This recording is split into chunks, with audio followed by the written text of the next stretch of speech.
Hello and welcome to the oddschecker betting show sponsored by Unibet. This is the Cheltenham Festival Day 3 Thursday preview. I am your host George Elek and I'm delighted to be joined by Andy Holding, Ed Quigley and Danny Archer as we look ahead to the day's racing. Thank you very much to Unibet for sponsoring the show as ever. For those of you who don't have a Unibet account, what are you doing? Get on one. Sign up. Use the link below. Deposit £10 and get your money back up to £40 if your first racing bet loses, plus a £10 casino bonus. That is the offer for new customers. T's and C's to apply. You can find the link in the description below.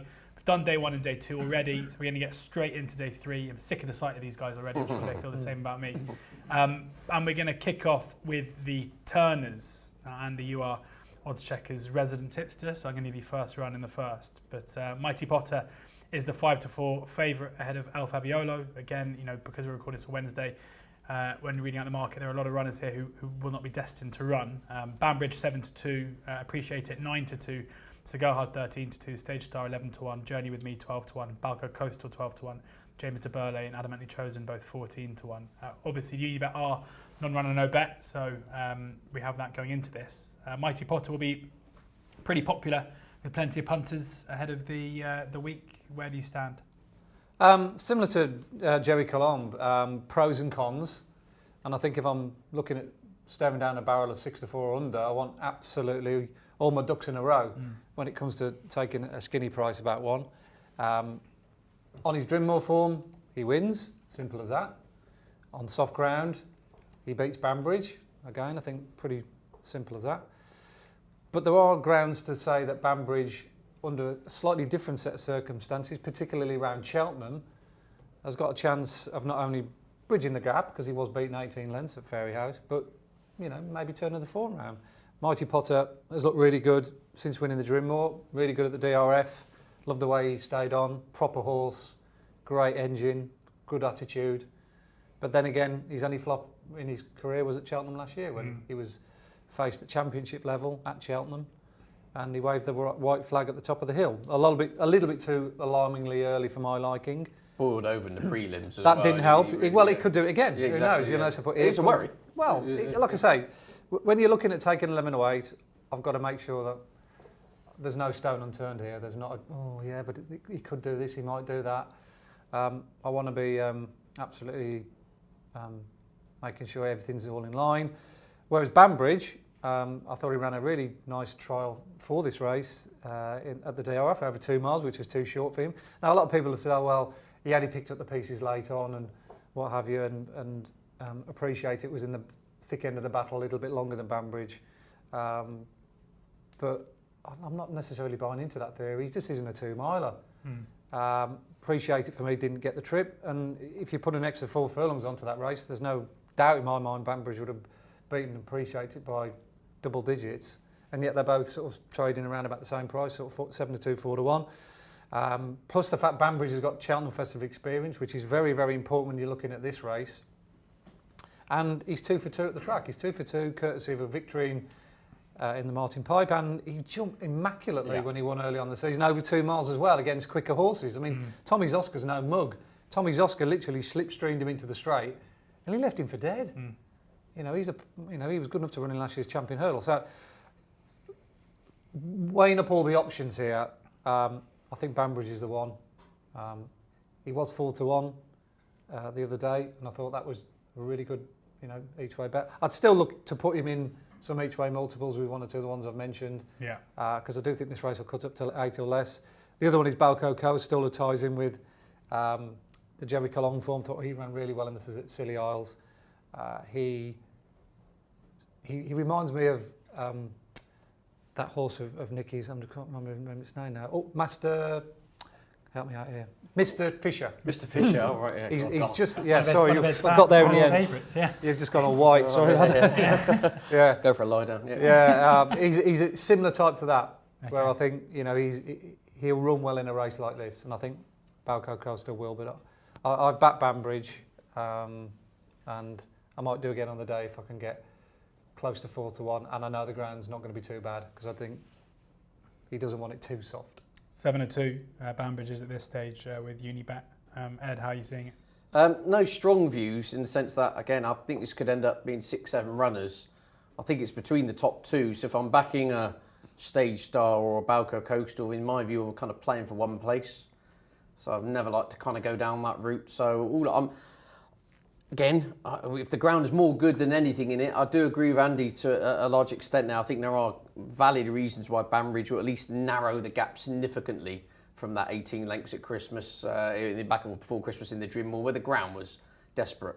And Banbridge was going up and down on the spot. So, I'm no bet at the moment, but if there is more good in the ground than anything, and I could see Mighty Potter going off odds on. I mean, he's kind of going into Cheltenham banker material on every preview night I've been seeing, and this cuts up 6-7 runner race. He's 5 to 6, Banbridge 3s, that kind of ballpark. I'd probably play that at that stage, knowing the ground was in Banbridge's favour. So I'm looking for something to come from left of field.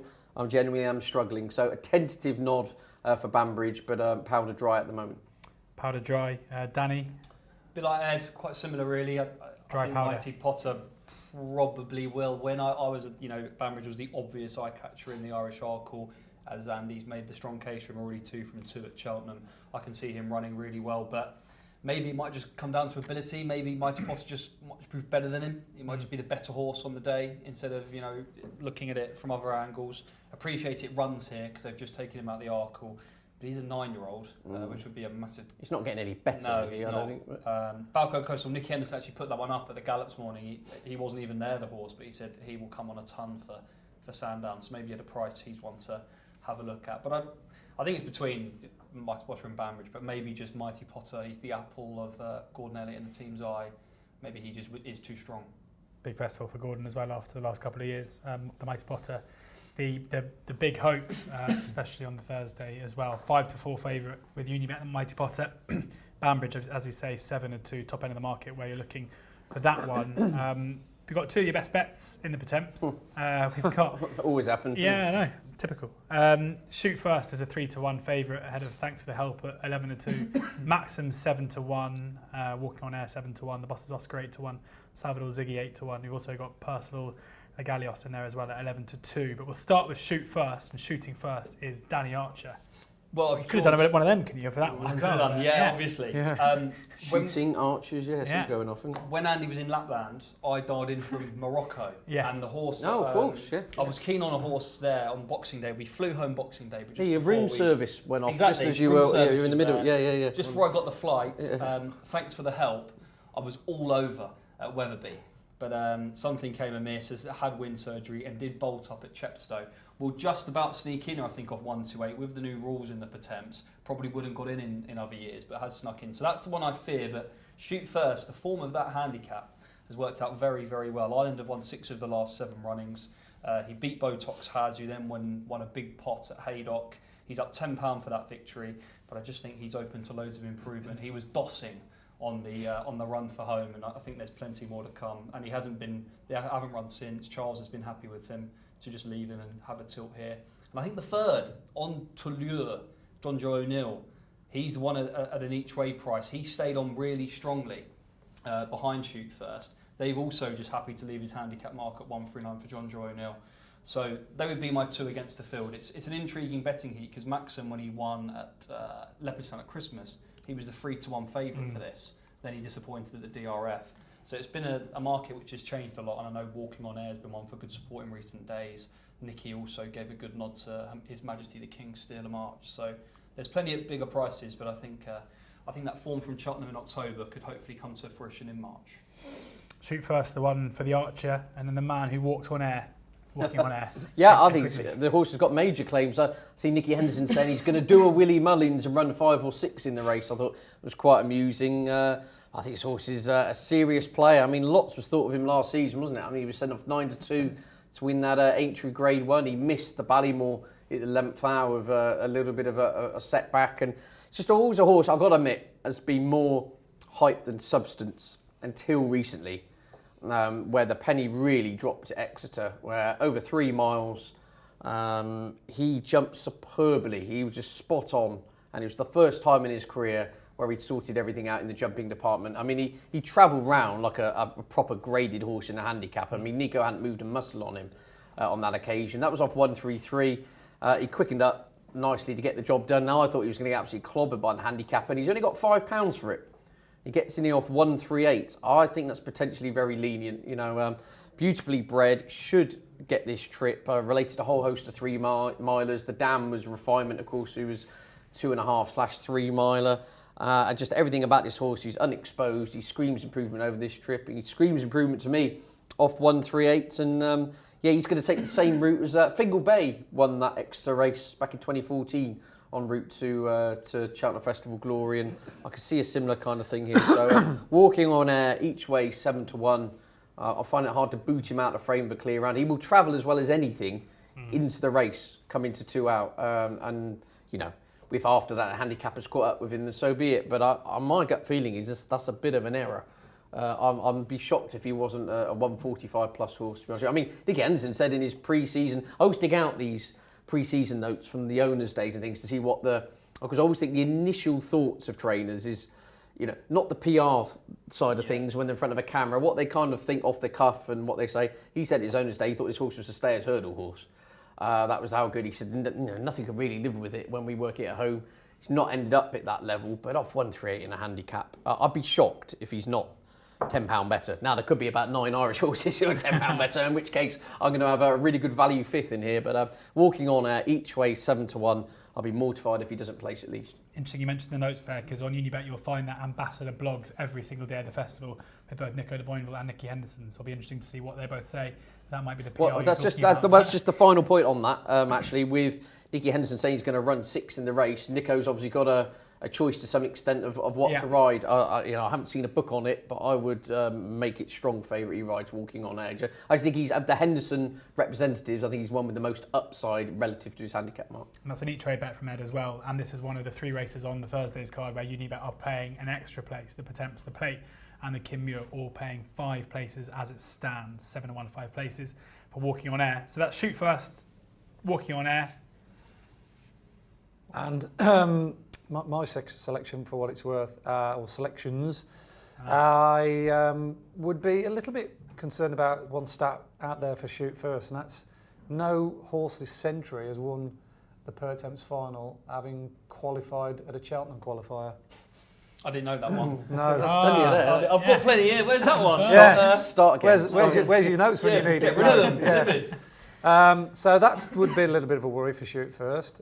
He's obviously got to book that trend. One horse that did book the trend last year was Third Wind. He booked the trend of recent Irish train winners, namely Gordon Elliott, and that stat of the Pertemps qualifier winner at Leopardstown coming on to win this, or a horse that ran in that Pertemps qualifier. Sir de Burley ran in it twice. Delta Work, he ran in it. I think Presenting Percy might have run in it, off memory. And they always complain, don't they, the Irish? We've got £7 more than what the Irish handicap has given them, and it makes an absolute not much of a difference. They piled the weight on Sir de Burley. He ran as if he was possessed twice in it. Presenting Percy went from 120 rated horse to 145. He carried top weight. He's got too much weight, and that bolted up. So you've just got to sort of take it with a pinch of salt, really, with regards ratings and weights. I can't get away from the fact how easily Maxxum won that qualifier. You normally want to look further down the field to see what's going on behind, the ones that sneak into 4th and 5th and just about scrape in. But on this occasion, I mean, he could have won with Big Daddy on his back, couldn't he? Yeah. I mean, he literally just joined in 2 out. And doing his circuit comparisons and overall time comparisons with Home on the Lee, he would have won the Grade 1 that day. So if he would have won the Grade 1, and I don't know whether they were weighing up their options at that time, thinking, well, we need to put this horse in the stayers.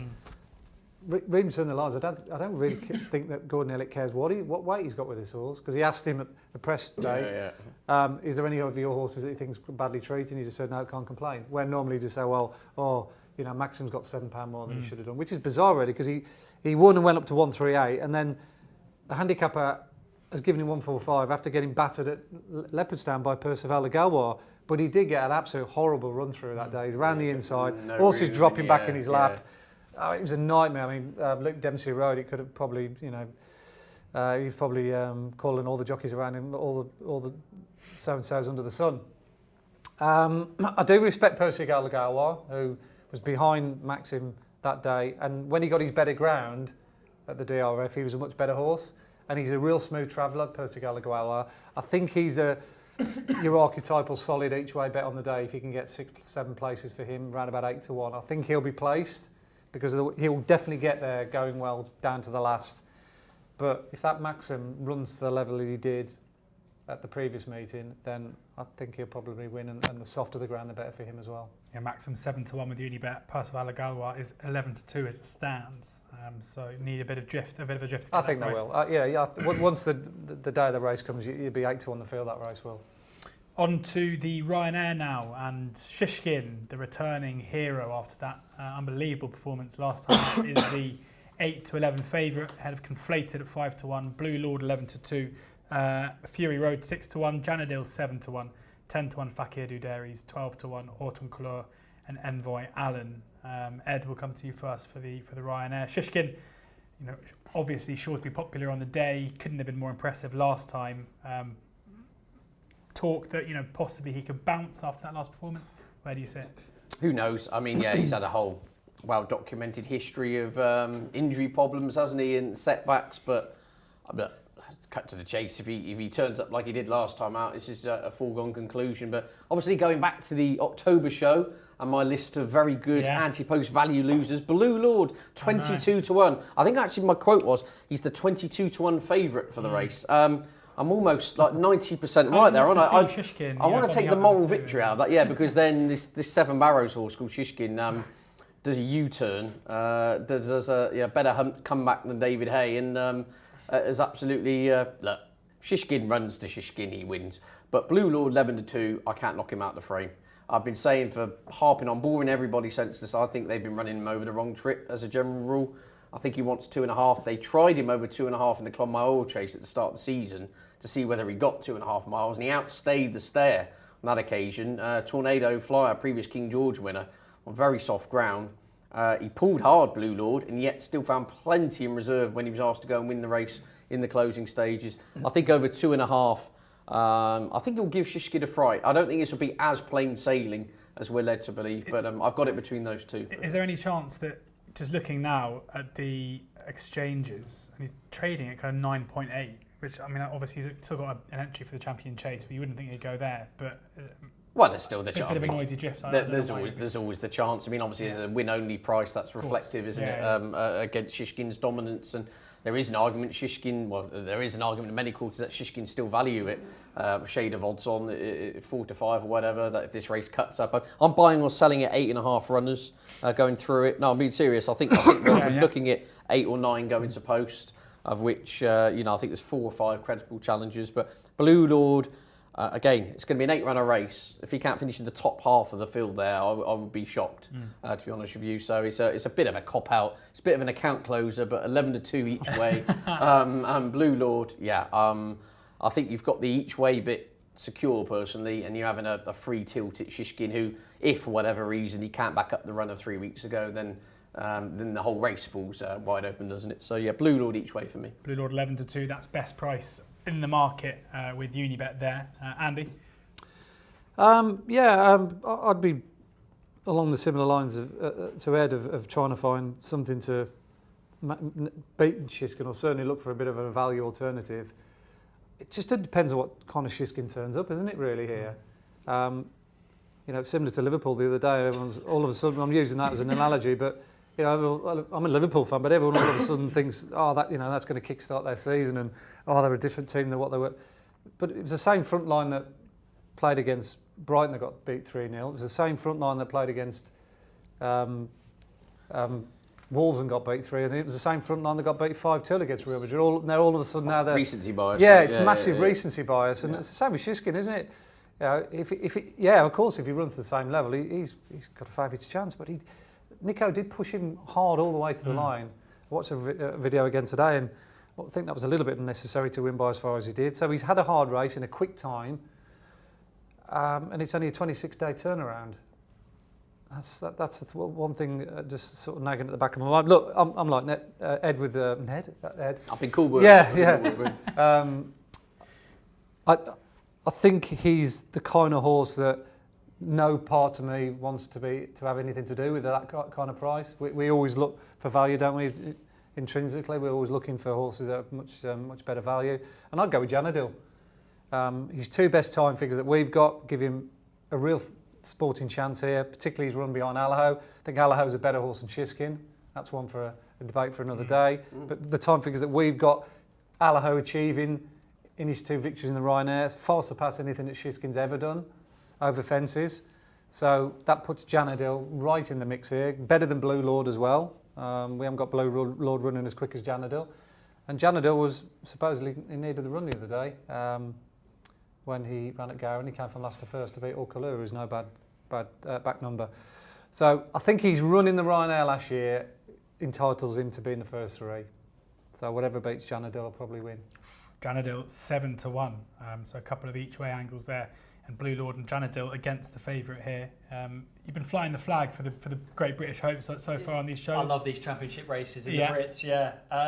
The thing with both of them, Shishkin and Janadil, they both ran on the same day. Red Mills and it's how both of them back it up. I mean, Janadil, I think the thing with it, the last to first was quite taking actually.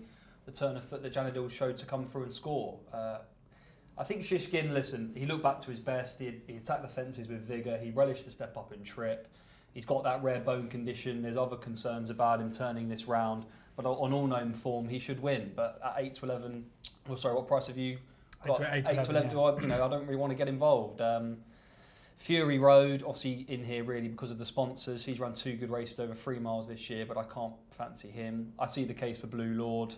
Envoy Len hated the ground at Kempton, so connections say, but he's a very lovable rogue, isn't he? So he's got decent Cheltenham form, but yeah. Fakir Dudu, I don't think it's going to run. Going to entry, French Dynamite. They'll run. That'll run. Garlaw's going to go. Sounds 50-50, 60-40 Ryanair, I'd say. Hitman runs. Really, Shishkin on all known should win, but I think it looked like the guys. Janadil probably is the one if he can back that up. That Red Mills, if he's none the worse, he'd be the one to chase him home. I'd love to have seen Shishkin in the Gold Cup. Yeah, just think best horses should run in the best race, and he's going to be 10 next year.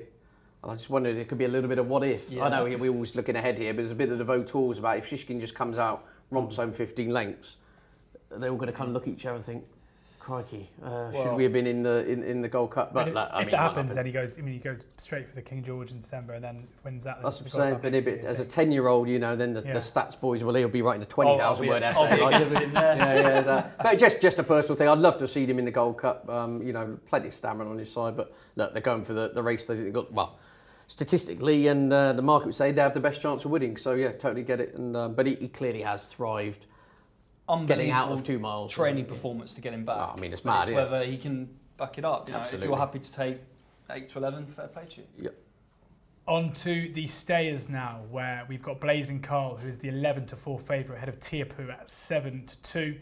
Marie's Rock is 4-1. Home by the Leaf 5-1. Flooring Porter looking for a hat trick is 6-1. Classical Dream and Sagoha both 9-1. Andy, you've had a love-hate relationship with the stairs in recent years. Where do you sit on it now? I love the stairs. Yeah, I've had a few near misses and a few decent touches out of the race. Buzz, obviously, last year. I have to mention him again. I think he would have probably won last year's stayers. Thought it was a fairly weak renewal. Flooring Porter won, but you can say that last 2-3 years. I don't think we've had any sort of superstars. The sort of Barracudas of this world. All the greats, big bucks, etc. We seem to be, very much short of quality, short of horses that can run huge time figures over 3 miles, that take it in turns to beat each other. This is so wide open this year. Now we've got Marie's Rock potentially coming in from left field. It's even more complicated. I think she really does muddy the waters because she's the classiest horse in the field as far as I can see. I think there's 2.5 miles she'd beat them easily. But she's unproven over 3. Nicky obviously feels as though it's worth rolling the dice and connections, so you've got to respect their judgment. The time figures that we've got, she's run the 2 quickest times over 2.5. So instinctively you want to sort of get with her and think, well, I'll take a chance that she gets the 3. But you are looking at sort of 3 to 7-2, something like that for Marie's Rock, 7-2, 4-1. 4-1. 4-1, yeah. Luckily, I've already had a bet in this race, so I can sit back and relax and not play it, because I did back home in the league courtesy of a preview I wrote up on the race before December. Yeah. So I was hopeful at the time that the two I put up, Run for Oscar was the other one, and Home for the Lee, one of them might make the grade, and luckily Home for the Lee has managed to do okay since. Of course, he won at Christmas, and he's boosted his chances. He was 6th in the race last year, so he's obviously got to improve, but I think he has improved. He's fairly versatile to come ground, so I wouldn't really mind what ground it is either way for him. I just think he's solid. That's what I'm getting at Home for the Lee. Tiopo, definitely think he needs soft ground. He's two best numbers that we've got him doing at Fairyhouse when you're on the Hamptons Grace and at Gowran in the Galmoy. I've come on heavy ground or soft or heavy ground. So that is a concern for him. And I do think the French horse will run okay. Gold Tweet. He's getting no love whatsoever. No. But I'll sort of give him a little peck on the cheek because I think he's better than what the market is suggesting. Again, I think if he wasn't a French horse and we had more knowledge over him, or we got a bigger sample size with him, then you could say, unequivocally, he's a better player than he is. But I love the way he went through that Cleeve hurdle. When he literally came there on the bridle, didn't he? On the run from two. I mean, it was only Drash who was beaten, but Paisley Park, to be fair, was well beaten. So kind of he stacks up that form. So yeah, I mean, I'm mentioning 5 or 6 here. When I've normally been only mentioning 1 or 2. Yeah. I think this race is a real nasty one for punters. Like I say, I've backed Home on the Lee, but if Marie's Rock's there on the day and I don't mind the ground, it's not like into an absolute war attrition, because that would concern me over 3 miles, then I'd have to back her because I think she's just the best horse in the race. There you go. So Home by the Lee, 5-1. Gold Tweet currently 8-1 as it stands. Danny, how are you looking at this? Well, I've written like a 6,000 word piece. I reckon you could easily write a dissertation on this race. There's so many in it with a chance. Marie's Rock, I would have been all over for the mares. I know why they want to split them up, and apparently Midland Park were as keen as Nicky to have a go, which I was surprised. I thought they'd want to go for just a race they've already won. But I'm concerned about the stamina for her over the free. She pulled like a train in the Royal Kill and still somehow managed to thunder up the hill. Well, I think she was pretty keen. Yeah. Disagree slightly. I thought she'd ridden a lot more forward. If you look at her in the past, she's been anchored with the ambulance and been fighting Nico's hands. He had her a lot more prominent. And yes, she was for the first couple of furlongs. She did settle a little bit. But I thought she dropped, once he let her go forward, she settled into it. I think she was ridden with the view of, let's do something different with the future in mind. But anyway, I'll disagree because we're going to come on to that in a minute. But carry on. Tiopo, you read a lot of the stuff at the minute. He sounds so dependent on soft ground. He's the one who really needs it to turn soft. Flooring Porter, obviously the 2-time defending champion. Bit of criticism about the ride he got from Danny Mullins when beaten by Home by the Lee last time out. But not a good Gavin Cromwell thinks he's in good form, but I wouldn't be that crazy about the prep. Home by the Lee is interesting because Joseph O'Brien apparently has trained him differently this year. They've actually trained him with a stayers hurdle in mind. Classical Dream, don't think stays 3 miles. He travelled really strongly and then blew up on the run for Home. So with all of that, in conclusion, I am with Blazing Khal despite the fitness concerns. Return from that 428-day layoff. He's not done much work since, and his participation hinges on this key workout later this week. But is that all smoke and mirrors from the Burns yard? I would perhaps think it is. I just think he's the unexposed one, the progressive one, and I'm happy to stick with him. At a big price, I have to just mention him because he's got 1 entry across Cheltenham. Oh, I know where you're going. Yeah, you know where I'm going here, just to mention him. Asterion Phalange, 363 days off the track. He's got everything has to go right for him to go. But if he lined up, as Kevin Keegan would say, I would love it. 16-1 Asterion. I don't think he's going to win. I'd just love to see him in the stayers hurdle, just to see the carnage he might cause. Danny, you've done it again. What? There's a massive stat out there that you've overlooked. Oh no! And it's revolving Blazing Khal. What is it? The Boyne hurdle, the last Boyne hurdle to win the stayers hurdle. Dawn's Pride, 1996. Sounds like he's due. Sounds like it's due. I wasn't born then. So there you go. Just bear that in mind if you fancy Blazing Khal. Tough race. This is the toughest of the championship races for me. And full of quality as well. How do you? You've already done mine, yeah. Do you want me to do it again? No, I don't. Go again. Give me that stat. Yeah, exactly. Equine Rubik's Cube. I mean, you can make a case for pretty much loads of them in any shape or form. Blazing Khal is he's been in and out of this race more times than he's been in and out of nightclubs recently. I mean, it's absolute carnage, isn't it? I knew you were following me. One minute he's fit, one then he's not. Look, he's clearly a horse with a great deal of potential still. But it's that type of race. You're talking about all horses with potential as opposed to established performers. Which we've been so used to in recent years, and I agree with Andy. There's no English G, there's no big bucks, but it makes it gloriously wide open. All in all, as I said, I disagree with Danny. I'm all in on Marie's Rock here if she lines up. It sounds like they're going this way. She's getting the mare's allowance as well. I thought she hit the line very hard over 2.5 on soft ground last time. I said she was ridden much more forward. It allowed her to drop the bit. If you're going 3 miles and you anchor her, and she's keen and fights Nico, then I think you've got problems with her staying. I think she'll be fine. She loves Cheltenham. She's ticking a lot of the right boxes. And in a wide open year of that superstar, I think, again, she's probably the one still with the most upside. And I think this is a lot easier race than the Mare's Hurdle to beat around the bush. I think that's why they're coming here to take on, Epatante, Honeysuckle, all those. I think I'd fancy all those to pretty much, regardless of trip, kind of be in here beating this lot. So look, it's an incredibly tricky race, but Marie's Rock, non-runner, no bet if she lines up. I wouldn't be shocked if she went off favourite. And I think she's got an outstanding chance. Marie's Rock 4-1. So we pretty much tipped every single horse in the race. Apart from Tiapu. we haven't mentioned the winner, have we? Tiapu would be the one hole. What do you both think of Flooring Porter though, as a defending champ? Would you be Guesswork. worried about his prep? It's perhaps just guesswork, isn't it? Yeah. Few of the vibes, and he's back to his best. But I think he's going to have to be, because I think this is a much stronger renewal than he's been winning. What about Paisley Park before we move on? I think he can place. I generally do. I think this is almost his last swan song hurrah, but I'd say on paper this is probably a bit easier than some of the... In the sense that it's more wide open. You can make a case for more of them, but he's not bashing his head against a potential superstar, I don't think. And I wouldn't be shocked if he finished third at 16-1 or whatever he is on...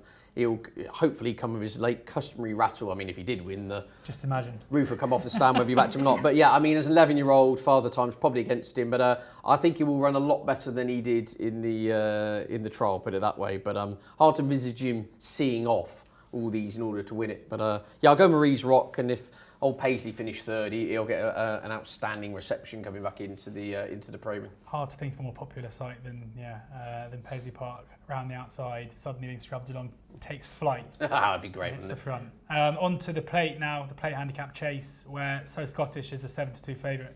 Ahead of Adamantly Chosen and Hot on Color, both at 7-1. Il Ridotto is 8-1.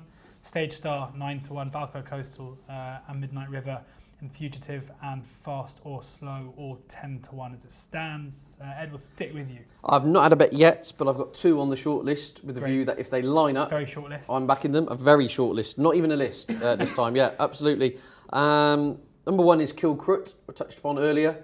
He's got entries in 2 handicaps, the Ultima on day 1 and the plate here. As I said, this is a horse who's placed at 2 previous Cheltenham Festivals, obviously in last year's Supreme, was runner-up in the Champion Bumper.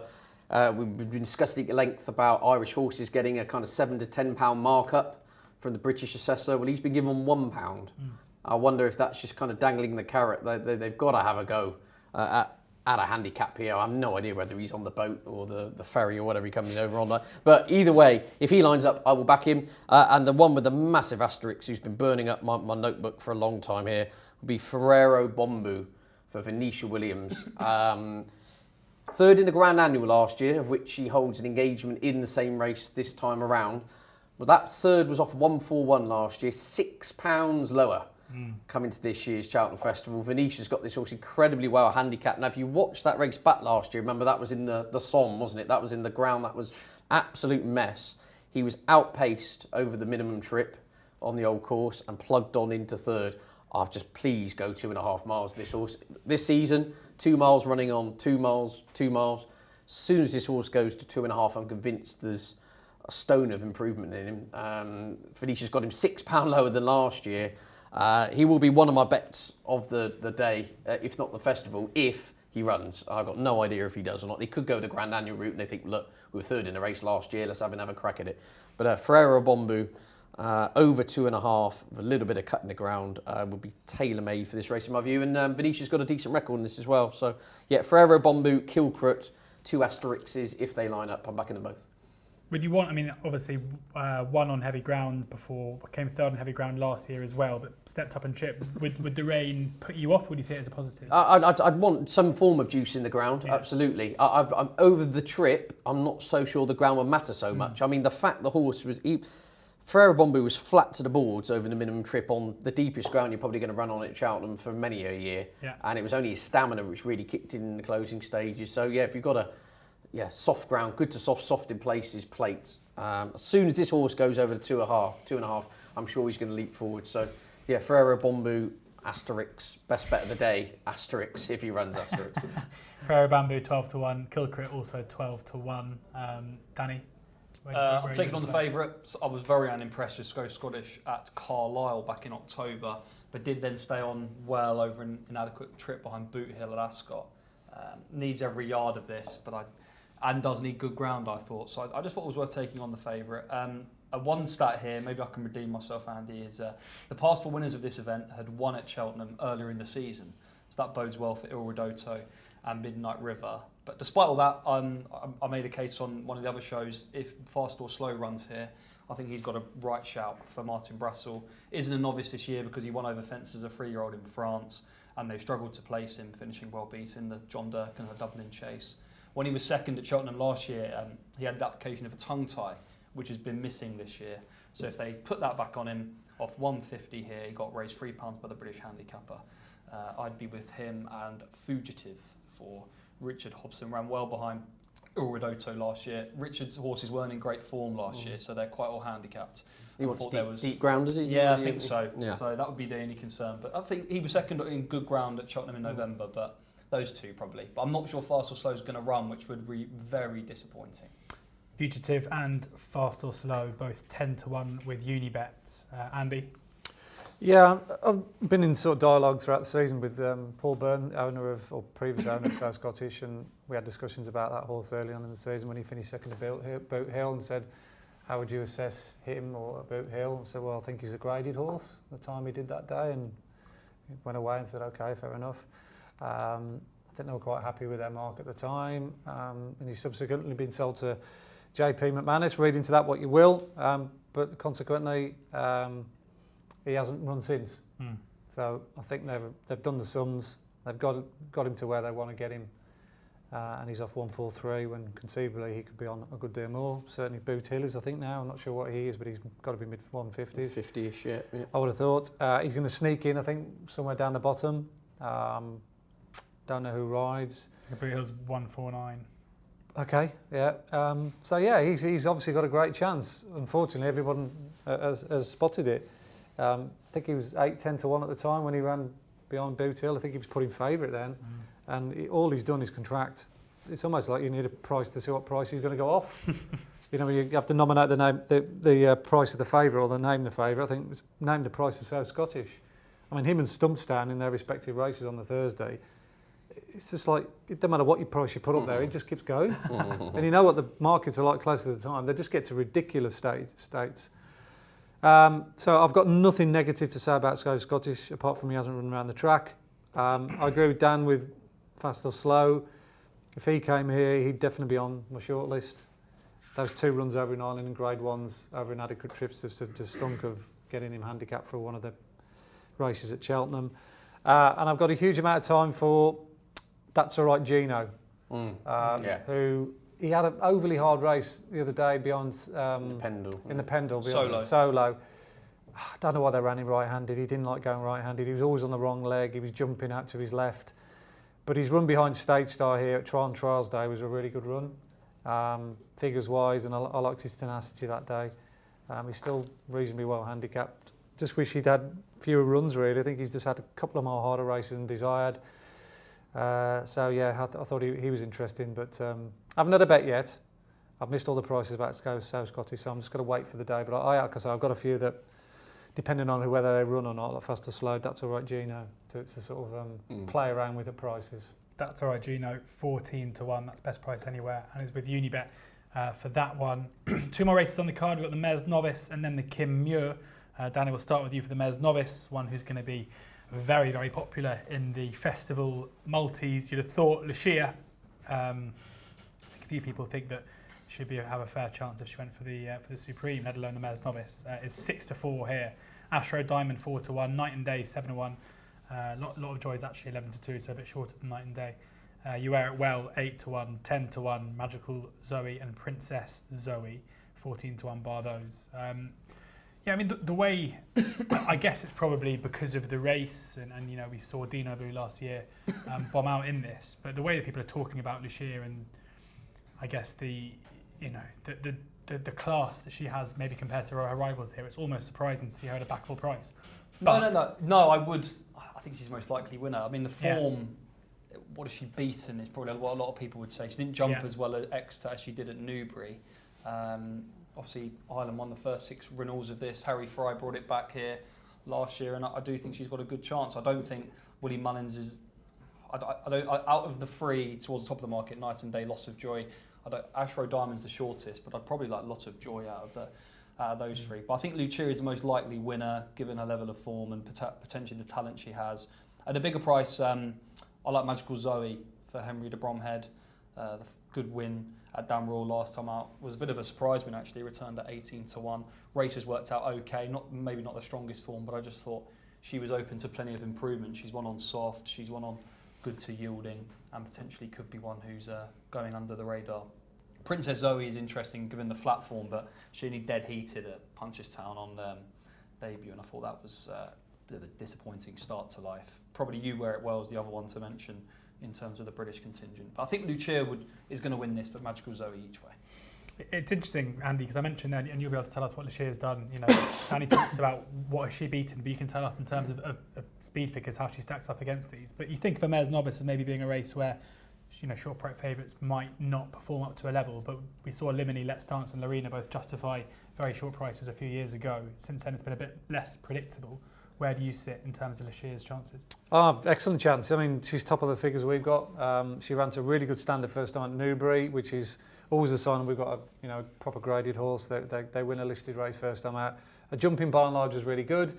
She made a bit of a Horlicks at the last, but she did that exactly the same at Exeter. So that suggests to me that when she was in front, she was more vulnerable with her technique. The only thing I would say, the 2 tracks that she's run on, coincidentally, have both had plastic hurdles. So she can't afford to rattle into those hard, upright timber hurdles and make the same kind of mistake because she'll lose ground. Ashrow Diamond's has got a whole body of work to suggest she's going to run her race. Good time at Fairy House when she was 3rd. Good time again at the same track when she won. And her run behind Facel Vega was also pretty eye-catching on the clock. So she's the solid one that's pretty much sure to be in the frame. Again, if you're looking for each way multiples, it's hard to see Ashrow Diamond, given her back qualities and a sort of level of work at championship on championship days. Obviously, she's won the bumper at Aintree, stacks up really heavily, and there's one at a big. I don't think Night and Day run.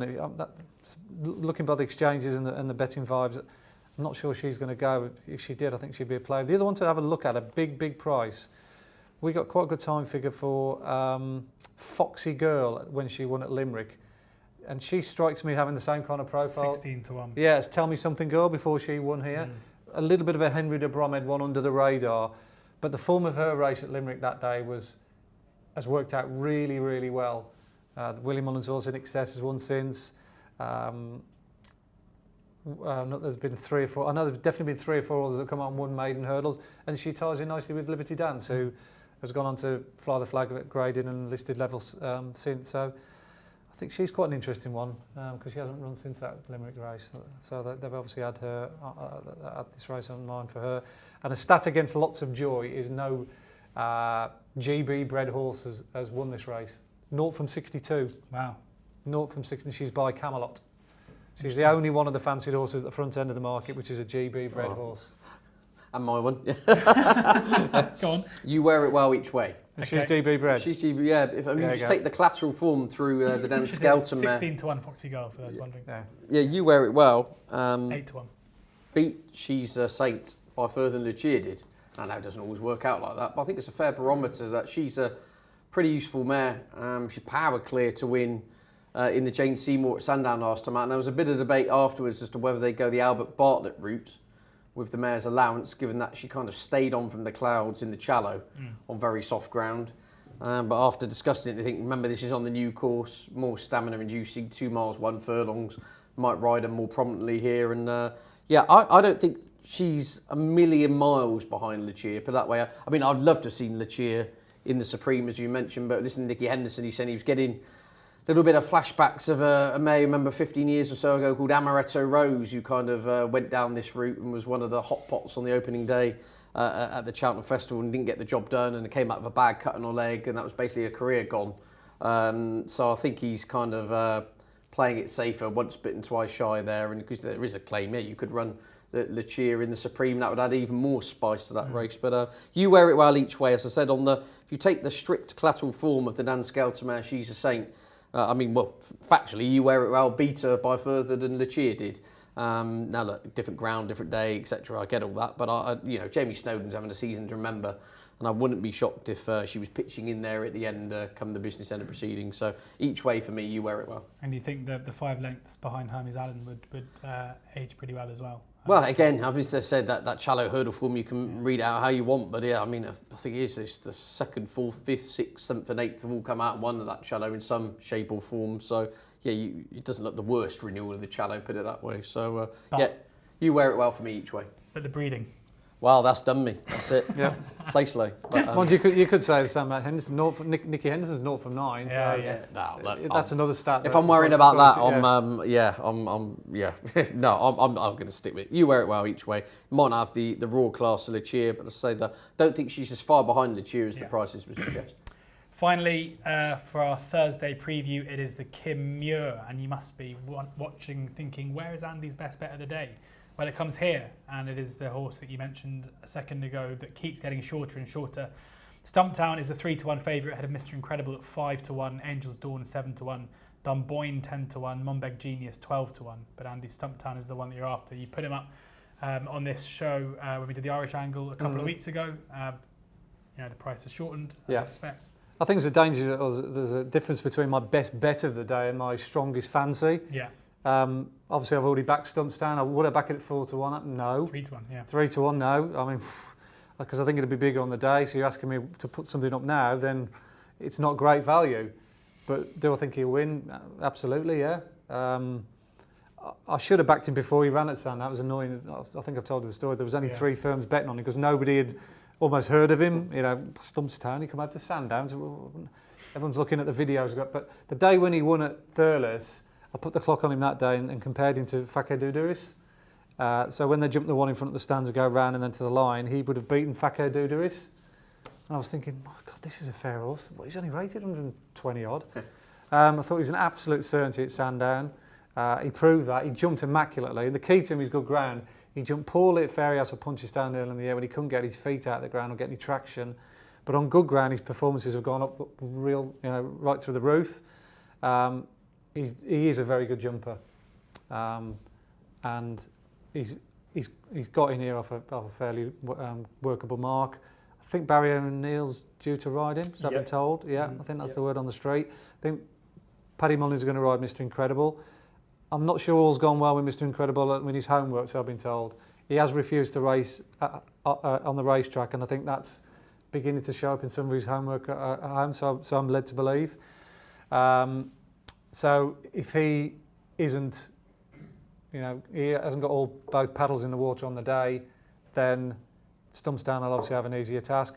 Just to throw, obviously I really like Stumptown, but there is an interesting runner in this race if it does run, that's Angel's Dawn. Now he needs quite a few to come out, but I put this up the other day at Punchestown. I was absolutely livid with the jockey ride. I think it was Colin Quinn. He was cantering 3 out and I thought, this is one. Kean Quirk. I thought, this is definitely one. And he went and unseated Kean Quirk at the 3rd last. And it was one of those ones where I had to go out and walk the dog. I was absolutely hopping mad because I knew how strongly... Playing fetch and launching the ball. Yeah. It's a wonder that the dog didn't go with it off my boot. I don't think you can say that. No. But you know what I'm saying. I was annoyed. Yeah. But I do think he's very well handicapped, Angel's Dawn. I think he's an Irish national type. I think that's the kind of race he could run well in. But he was going that well the other day. I'm sure he would have played a hand. and he's been well backed as well for this. I think he was 16s a week ago, he's now in his 7s. But I've backed Sumstown, so hopefully he gets the job done. Stumptown, as I say, 3-1 favourite here. Angel's Dawn 7-1. Ed, where are you sitting on Kimia? I've backed to 19 Lambourne each way. Ben Pauling having a great season. This has 16-1. Been the target for this since he won at Cheltenham back in the November meeting. He's thrived since going up to 3 miles. I mean, a bit of an unusual prep for this. I mean, I was there the night at Worcester when he won back in August, and the horse is just, she is just taken off since going up to 3 miles. One of 104 that day, now rated 135. I know, just taken off. She's thriving. 3 miles seems to be the making of her. Clearly took a real liking to Cheltenham as well. Is a definite runner. It sounds like Gina Andrews is going to ride. And again, I expect 1 or 2 of the Irish hot pots perhaps to have a bit too much up their sleeve. But I think she'll give her a running. She loves the track. And I think she's right in the mix, unless the ground turns to an absolute bog, in which case that'd be a major worry. As I said, she mentioned she's got summer ground form. But Knight and Lambourne each way, she smuggled into 3rd at 16-1. That'll do for me for a race which, as far as get out of jail stakes go, not the one you want to, in my view, be trying to get out of jail in, to be honest. Be stuck in jail for the rest of the day, I think. I think the preview circuit, a lot of people are saying, is this the race where someone gets disqualified? For some people, because of the whip rules, is that going to be a concern in this race? Some people are saying, but who knows? Worry about Given that afterwards. Amateurs and, yeah. Amateur jockeys can't count, isn't they? Well, that's what some. Yeah, I think it's a harsh thing, but that's what's been doing the circuit on the previews. But we'll see. We will see. One Night in Lambourne. You've had a few of those, haven't you, Ed? No comment. Yeah. Danny? Definitely no comment. 2 40-1 winners of this in the last 6 years. I thought you were going to give us 40. So no, I'm a bit boring like Andy really. Stumptown is the obvious one. Only raised £2 by the British handicapper as well, to mark a 135. Really impressive at Sandown. And Angel's Dawn as well, for me, is 43 on the list at the minute. So that is a bit of a concern. But as Andy said, he made the case, fell 3 out, was travelling really, really strongly. Maybe of the British hopes, Monbeg Genius has been on the up for John Joy O'Neill, but I don't know whether the handicapper has finally got him in his grip. But yeah, I thought be an Irish train winner. And the booking of Barry O'Neill, Mr. Incredible, I think he didn't want to, a bit like me this morning when I saw the snow, he actually refused to even go on the gallops, I think was one of the things. So let alone refusing to race. He is an interesting character, got tons of ability. I backed him in the Classic Chase last time out, really stayed on, but it doesn't look like he wants to go on and win it. I think he's got talent, but he's got plenty of quirks. Yeah. Patrick Mullen's got his work cut out, I think. I've backed him for the Grand National. I'm just thinking ahead. If he is intimidated by the sort of Cheltenham crowd and sort of 60,000 race goes, God knows what he's going to be like on Grand National Day if he gets there. Well, hopefully if he goes down to the first and sees what he's got to jump, you're joking, aren't you? That brings our day 3 preview of the Cheltenham Festival to a close. Thank you very much to Ed, to Andy, and to Danny for sharing their thoughts and insight. We're about to record day 4. You can tell Andy's getting a bit tired next to me, so I'll rattle through that. And thank you very much to Unibet, as ever, for sponsoring the show. They have an offer for new customers. You can find the link in the description below. Deposit £10 and get money back up to £40 if your first racing bet loses, plus a £10 casino bonus. T's and C's to apply. And you can find the link in the description below. So do check out Unibet for all of those. Hopefully some value in there. Probably some prices that will go in the coming days. Fingers crossed for a couple of winners that goes alongside that. But please do ensure that you're gambling responsibly, and do subscribe to the Oddschecker YouTube channel, where you can find our day 4 preview there, as well as days 1 and 2.